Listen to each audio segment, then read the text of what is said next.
Hi, both. Thanks for joining us today on our Business Gurus channel, where we will be discussing key business topics to help students grasp the most important elements of their course in preparation for their exams and future career. Let's get started. Welcome back to the deep dive. We're digging into some source material today that asks this, well, kind of backward sounding question. Why can't a business hold lots of stock? Right. So, our mission here is to figure out the reasons straight from this source why having, tons of inventory isn't just not always great, but can actually be a real problem.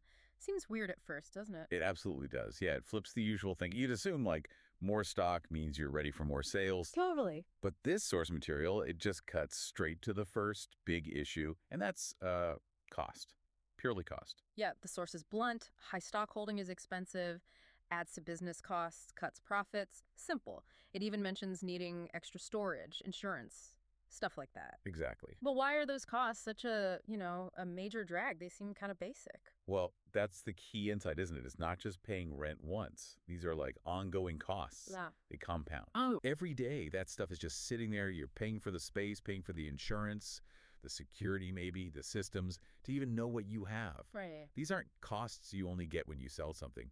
They're fixed. They just sit there eating away at your potential profit margin, whether you sell little or a lot.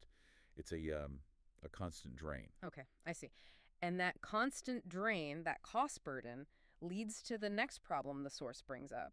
It makes it way harder to compete on price. Precisely. If your basic costs are higher because you're sinking money into screwing all this extra stuff, well, that cost has to go somewhere. Into the price tag. Usually, yeah. It gets baked into your product's price. Right. So some competitor who's running leaner, maybe using just-in-time or something, they have lower costs. So they can undercut you. They can undercut you or just make a better margin. Either way, your stacks of inventory are actually making you less competitive. It can literally price you out.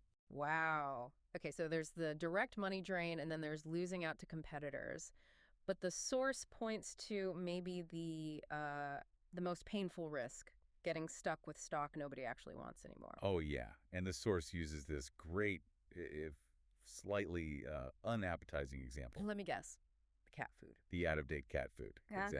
Yeah, that definitely paints a picture. It makes the point that stock isn't just passive, it can actively become, worthless. Absolutely worthless. That cat food is just sunk cost. Yeah. Money spent, gone forever. Stock can go bad. Trends change. Tech moves on. Stuff gets damaged in the warehouse. Or just expires, like the Right. cat food. Right. And all the money you spent getting it, shipping it, Yeah. storing it, like the source implies, it's just a dead cost. It's worse than not making a profit. It's a loss that's also clogging up your warehouse and your balance sheet.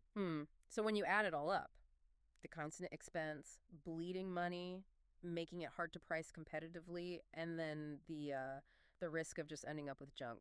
Understanding that really shows why managing inventory is so tricky. It's not about having the most stuff. Maybe it's about having the right amount. Too much is a weakness. Looking at this material, that's the core message, isn't it? You need some stock, obviously, to sell things. But holding too much stock brings huge financial risks. It hurts profits, makes you less competitive. It's a real balancing act. It really is. And it Yeah. kind of leaves you, the listener, with this thought to mull over, right? Mm. If holding stock is so expensive, cuts into your profits, and might just become worthless anyway, imagine the sheer amount of careful planning, the forecasting, the constant effort businesses need just to avoid those problems. While still making sure they have just enough product. Exactly. Just enough product ready for when you actually want to buy it. Yeah. It really highlights that constant tightrope walk the source material is talking about. Thanks to both of you for joining us today. You've been listening to the Business Gurus. Let's now hand it over to you. What further questions do you have based on what we've discussed so far? Leave a comment and we'll get back to you right away. If you haven't already, hit that follow for more business tips.